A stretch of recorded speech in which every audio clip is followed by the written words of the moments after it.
não é?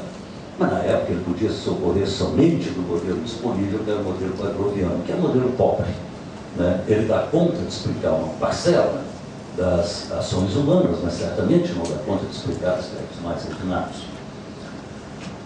Em 1938, Skinner publica O Comportamento dos Organismos. Aí sim. Aí ele deu a contribuição, a meu ver, a mais notável possível, porque aí ele propôs a unidade de medida. Bom, eu estou falando unidade de medida porque não se faz ciência sem números. Não se faz. Você faz filosofia sem números, você faz literatura sem números. Você não faz ciência sem números. Números dependem de medidas. E medir, você só pode medir extensão, temporalidade, massa e mais nada. Mais nada é mensurável. Não é? Essas coisas que a gente vê aí, de escala Likert, tipo Likert, não é? Mais ou menos, muito, quase nada, isso não gera número, isso gera numeral. Isso são categorias verbais. Quando o sujeito responde lá, você ama seu marido? Nada. Mais ou menos, muito, e coloca assim, nada, 0, mais ou menos 1, muito, 2, isso não é número, isso é numeral. Você não pode dividir, somar 3 mais ou menos com muito e dividir por 4, compreende? O 0, o 1 e o 2 é simplesmente um lugar daquele nome, é uma categoria. Podia ser ABC, podia ser abacate, laranja e limão. Não ia fazer diferença, porque são escalas de medidas categóricas. Bom, mas a proposta da análise do comportamento era produzir uma ciência natural, naturalística das ações humanas. A ambição era tremenda. E ele propôs, então, a unidade de análise. Então, o negócio é o seguinte: você pode medir eventos, não é, que tenham espacialidade e temporalidade. E isso inclui, é claro, a imaginação, inclui o pensamento, inclui o sentimento, que se não tem dimensões espaciais, tem dimensões temporais. E dimensões temporais podem ser medidas. De fato, produzirão números de verdade, não numerais. Não é? Então, ele propõe 3 categorias de análise: o operante discriminado e o respondente. E estabelece 3 processos básicos que vão englobar todos os outros: o reforçamento, as contingências de reforçamento, a discriminação e a generalização. Então, 3 processos básicos, 3 categorias de análise. Houve uma discussão onde alguém propunha uma definição social do que vem a ser um analista do comportamento. Eu não me inclino nessa direção, não. Acho que eu não sei o que é um analista do comportamento, mas certamente a análise do comportamento lançará mão, não é, destas 3 categorias para examinar estes 3 processos. O que for além disso, fugiu do modelo. Uma vez criado esse fantástico modelo, porque ele permite contagem, 1, 2, 3, 4, 5, 6, 7, 8, 9, 10, que é a mais primitiva e, portanto, a mais segura forma de medida, é a mais segura, tem a contagem, que são eventos físicos.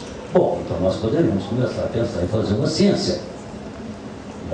Agora nós podemos nos livrar, finalmente, não é, dos eventuais sábios, iluminados, e eu estou usando essas palavras, mas na verdade nós poderemos nos livrar daquilo que se chama em filosofia da ciência e em epistemologia de ciência pessoal. Ciência pessoal é quando uma pessoa, qualquer pessoa, não é, mistura parte das convicções dele, parte das experiências de vida dele, partes de conhecimentos científicos que foram de alguma forma solidificados ao longo do tempo e costura aquilo numa proposição única. Então isso se chama em epistemologia de ciência pessoal. Ciência pessoal sobrevive, normalmente, não é, o tempo da pessoa. O Hélio e eu conhecemos um negócio chamado grito primal de Janus. Vocês já ouviram falar disso? Mas você lembra do grito primal de Janus? O Alzheimer já... Em 1960, um cirurgião canadense chamado Penfield criou análise transacional. Aquilo foi uma coisa formidável. Tinha o curso 101, 102, 103, eu fiz todos na época, né?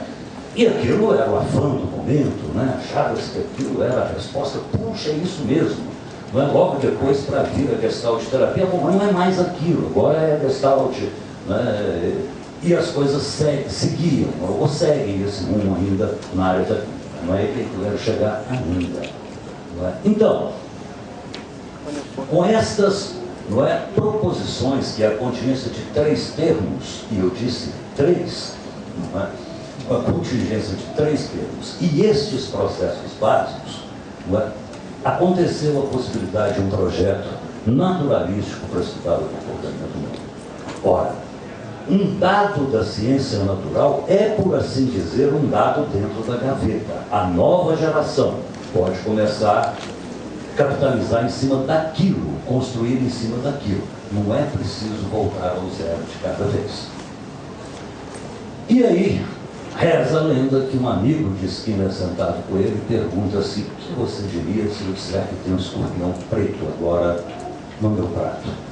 Não é? E aí, então, ele fica, não é, abismado com isso, e nos próximas década e meia produz o que ele chamou de um exercício de interpretação, chamado comportamento verbal. Mas quando esta proposição interpretativa foi feita e lançada, ele usou o mesmo modelo que havia sido usado antes, que é o antecedente, a ação humana e as condições consequentes como foco de análise, como base de análise. Observe, não é? A unidade permaneceu íntegra. Então, continuamos estudando essas relações em termos dos seus controles, não em termos dela como si mesmas. Bom, com toda sinceridade, por tudo que eu aprendi na minha vida, não é? Fugir disso é dar um gigantesco passo atrás. Um gigantesco passo atrás. Quer dizer, largar ou deixar de utilizar, não é, um modelo que se propõe naturalístico, que produz medidas reais, não é? E dar um passo, e largar isso por qualquer outra coisa, dar um passo atrás. A fundamentação da afirmação é singela. Ué, o conhecimento humano sobre o mundo avançou realmente em termos de praticidade de ação humana no momento que adotamos o modelo da ciência natural. Não é? Esse modelo não é a verdade final do mundo, eu não estou aqui endeusando a ciência, não, mas é um modelo que você tem quando você quer se pronunciar sobre o mundo com a finalidade de transformar. Em outras situações, não. Em outras situações, outros modelos, até discurso religioso, discurso filosófico, discurso poético, trarão importantes reforçadores. Não precisa ser só ciência.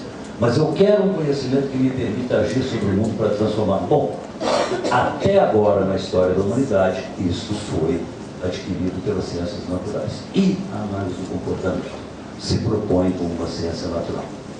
E ela produz resultados de ciência natural. Então eu entendo que abrir mão disso é voltar. É um passo atrás. Um pequeno passo para uma pessoa atrás e um gigantesco passo atrás para a humanidade. Um gigantesco passo atrás. Este modelo é a última palavra? Não é não. De forma alguma. A ciência não é finalista, nem pode ser. Este modelo poderá, no futuro, ser substituído por um modelo sempre mais adequado na descrição do fenômeno de interesse. É uma possibilidade, não se pode negar. Não é? Agora, é uma frase do Skinner com a qual eu concordo integralmente, que ele acreditava no futuro da análise do comportamento, não é? Não pela forma que ela estava naquele momento, não pela terminologia ou pelas variáveis de interesses que ela não tinha naquele momento, porque isso é simplesmente o estado da paisagem. Isso muda com o tempo. Mas pelo método de obter conhecimento. É isso que ele considerava que era o essencial.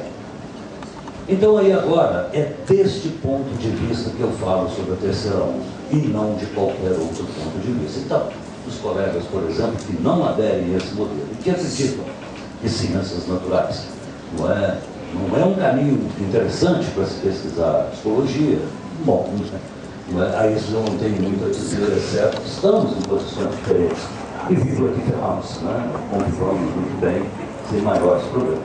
Mas para aqueles que querem, então eu começo por dizer o seguinte: surpreende, e a mim me surpreende bastante mesmo, que nós estamos numa comunidade predominantemente analítico-comportamental discutindo algo que não tem nada a ver com a análise do comportamento, que é a proposição ampla de Hayes, inclusive a Relational Frame Theory. Não tem nada a ver com a análise do comportamento. Nada. Eu vou dizer por quê. Ele define comportamento verbal, ou o que ele chama de evento verbal, como sendo um evento que tem função psicológica porque pertence a um quadro relacional, ou está inserido num quadro relacional. Bom, a partir dessa definição, o afastamento é total. Além, meu ver, de estabelecer uma tremenda circularidade lógica.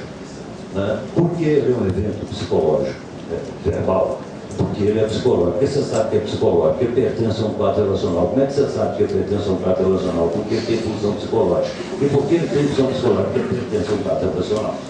Quer dizer, e não propõe unidade de medida. Aliás, o Doer defende que em terapia não se deve medir nada, que o que importa é a interpretação, e não qualquer preocupação com mensuração. Então, a própria base teórica, 10 minutos por 45, que horror! A própria base teórica, não é? Não pode ser 10 minutos. Não, são 40 minutos, mas nós começamos às 2 horas, são 14h25, falta mais 15. Então, corrijam esse negócio aqui. Bom, Perdi a flor dele. mas eu quero. Então, sai de repente completamente da análise do comportamento, do ponto de vista filosófico, do ponto de vista epistemológico, caracteriza aquilo que se chama ciência pessoal. Na verdade, as raízes, o livro do Hayes é um livro honesto. A gratificação que eu tive de estudar o livro dele, Acceptance and Commitment, porque ele é honesto, ele não nega isso em momento nenhum. Ele começa dizendo um enfoque experiencial do comportamento. Gente, essa é uma prática verbal da comunidade humanística, não é uma prática verbal da comunidade analítico-comportamental. Carl Rogers, para fixar lá. E é a origem deles mesmo, é a origem humanista. Eles recuperam a psicologia humanista europeia, misturam com a análise do comportamento, e aí vem um ponto interessante, que é um ponto muito interessante mesmo. Alinhavam com uma descrição analítico-comportamental. Então, para nós, soa familiar. Nós achamos aquilo familiar. Olha, eu já ouvi falar esse negócio de regra antes, esse negócio de história, de não sei o quê, mas aquele é um alinhavo. E as técnicas, com poucas exceções, são técnicas zen-budistas. E isso eu conheço, passei por isso. São técnicas zen-budistas. Eu não tenho problema nenhum com o ecletismo teórico, com o ecletismo técnico. O ecletismo técnico é muito bem-vindo. O problema é o ecletismo teórico.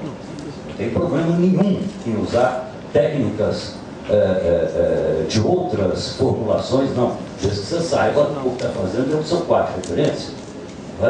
Poucas técnicas são mais inteligentes do que a de Moreno, para as condições da época. Psicodrama, formidável.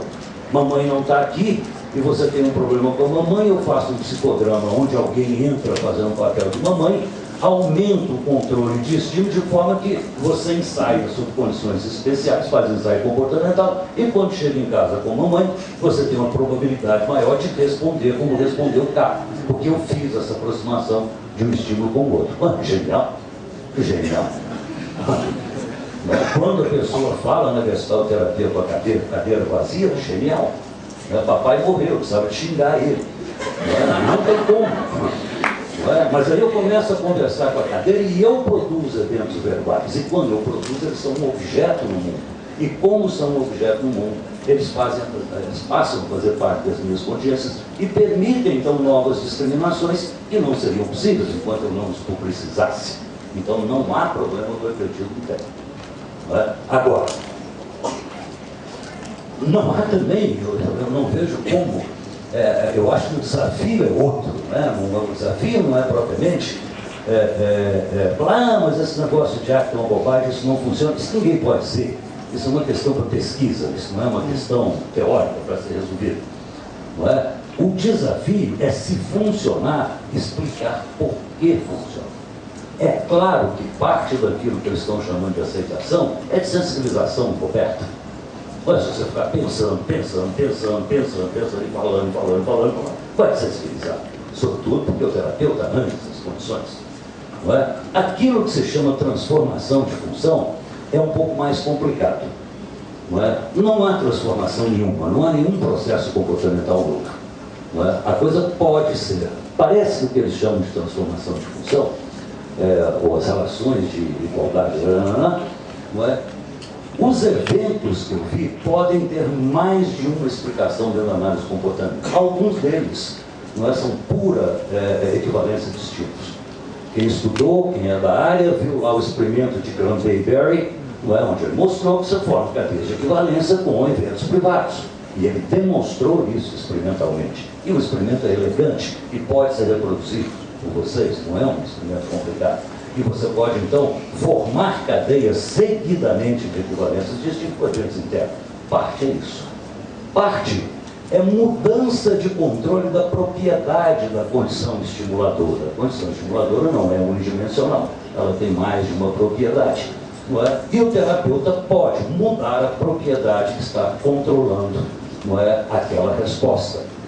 Não é? Eu acho que eu não tenho tempo de dar exemplo agora, eu tenho que falar mais coisas.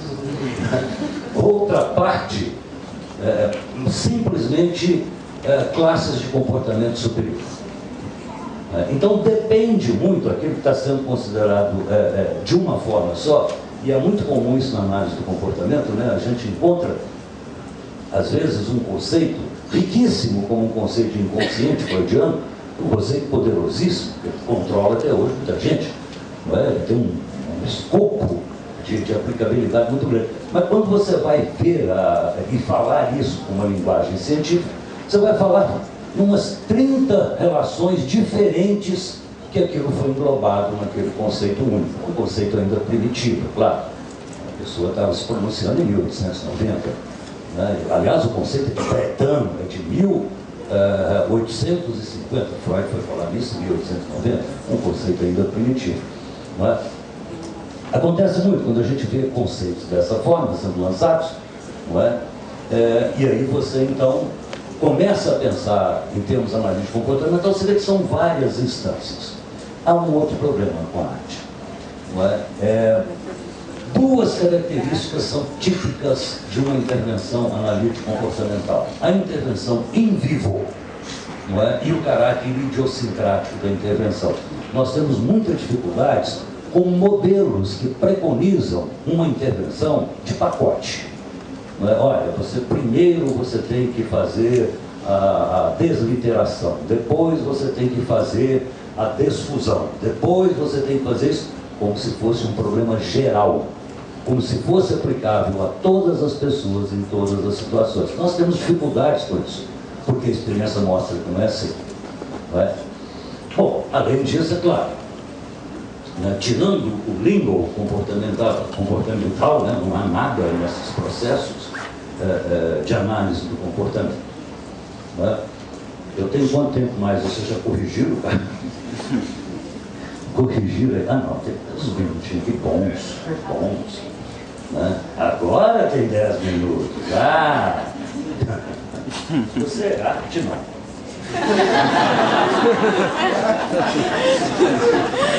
Querendo me calar?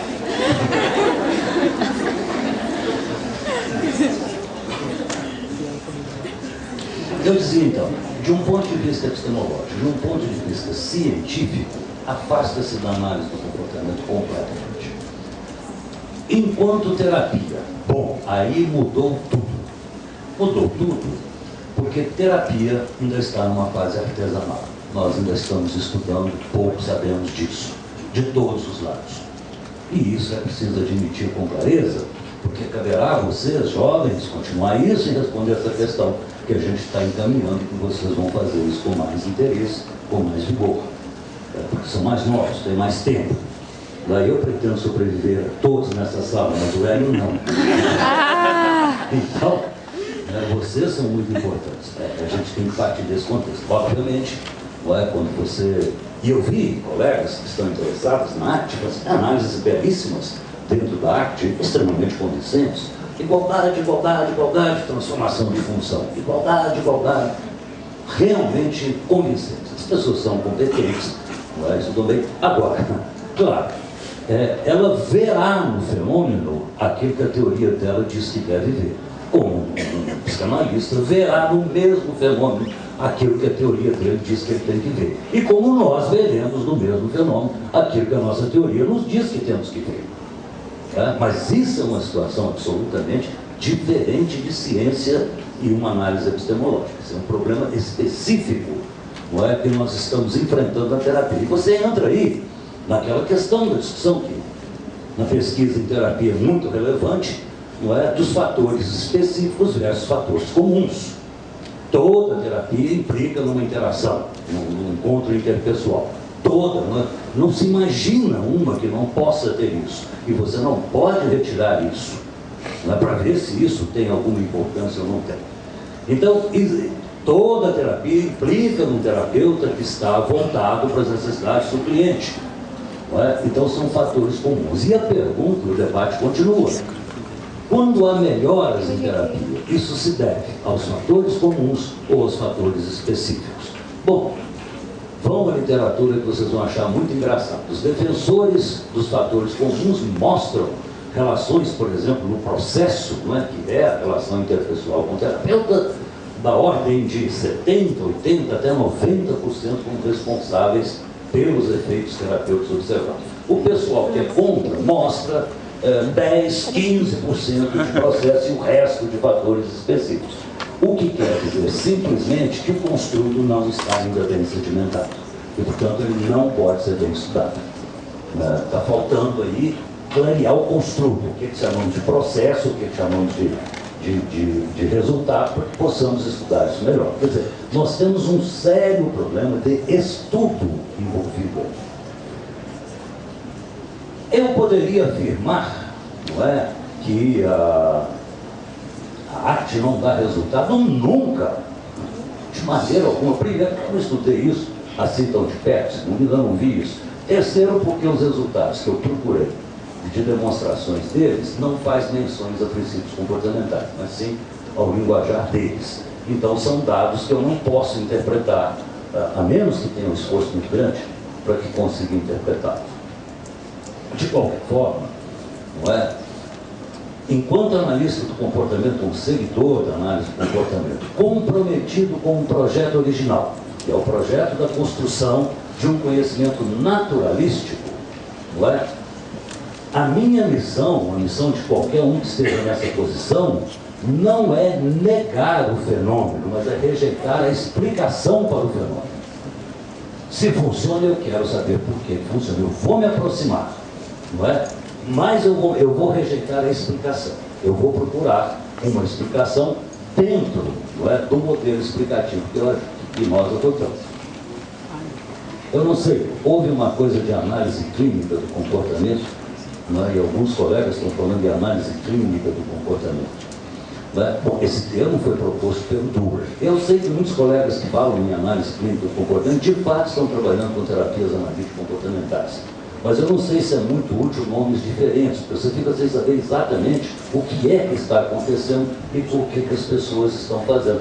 O Duber foi quem lançou esse nome, é da turma do Renan. Ele falou análise clínica do comportamento. Nós falamos terapia analítico-comportamental. O Hélio fala terapia de contingência de reforçamento e, no entanto, quando você apresenta o que é isso mesmo. É o que fazemos dentro da análise do comportamento. Então, eu acho que a tarefa dos interessados nisso seria essa. Eu digo para vocês, mas moço, que eu, sem nenhuma dúvida, não se interessem por isso. E vou lhes dizer por quê. Não vai para frente. Isso não vai para frente é 30 anos, 50 anos, não é 1 ano, 2 anos, não. Nós vimos essas coisas virem e irem. Prevalecem as coisas que têm um suporte e um fundamento científico só. O resto passa, vem e vai. É modismo. Interessem-se pelos resultados e vão ver se eles realmente acontecem. Vão ser curiosos com isso. E se ocorrerem, e se vocês estiverem convencidos que resultados ocorrem, vão procurar as explicações dentro da contingência de 3 termos. Essa é a tarefa. Marta, que não está aqui, fez em São Paulo, no Encontro da Arte, uma belíssima forma de lidar com esse problema. Há uma demonstração de transferência de função, que foi escrito por uma moça, eu acho que foi uma espanhola, eu não sei o nome dela, foi publicado no Psychological Records, quer dizer, então, uma artigo que teve um certo impacto. A Marta realizou um experimento, não é? Obtendo os mesmos resultados trabalhando com autocríticos. Essa é a maneira de lidarmos com esse tipo de coisa. Nós não temos que discutir princípios teóricos, nós não temos que discutir isso. Nós temos que pegar o fenômeno está lá, a moça mostrou aquele fenômeno. Tá, eu trabalho aqui, não é, com uma categoria científica, naturalística, que é autocrítico, presa às relações de controle, manipulo e consigo os mesmos resultados. Ah, bom, eu entendo que este é o caminho. O caminho não é o caminho de dizer que, não, vamos acabar com isso. Primeiro, porque não tem o menor sentido dizer uma coisa dessa. Mas faz todo sentido, não é?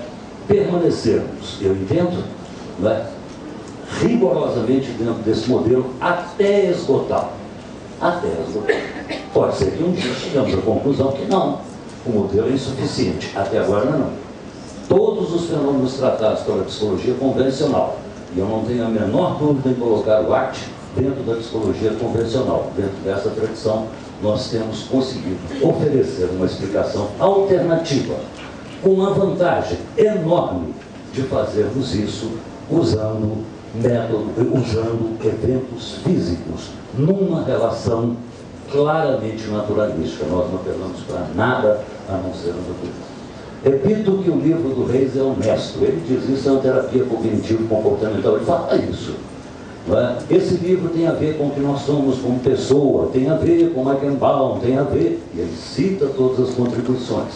Ele faz isso com muita honestidade. Eu acho essa parte do projeto dele honesta, intelectualmente honesta. E ele diz claramente, isso não tem nada a ver com a análise do comportamento. E tudo que eu estou dizendo é que isto não tem nada a ver com a análise do comportamento. E eu estou dizendo mais, quem estuda análise do comportamento não tem que estudar isso. Tem que estudar análise do comportamento. Os outros estudem isso. O surpreendente é que isso tenha vindo e entrado na análise do comportamento, e eu entendo que entrou exatamente porque este alinhavo com o linguajar analítico comportamental torna a coisa familiar para nós. E a razão pela qual eu vim aqui foi para dizer para vocês isso, antes que as coisas, sem um processo reflexivo, ganhem uma dimensão que não deveriam ganhar. E captem interesse de pessoas brilhantes que nós estamos desesperadamente estudando ciência. Ou estudando terapia, mas estudando terapia em termos de pesquisa, e, se possível, com as referências da análise do comportamento. Quer dizer, não há razão alguma para que abandonemos esse caminho e peguemos um caminho que não oferece nem de perto a mesma fundamentação que a análise do comportamento fornece. E com isso, tenho dito.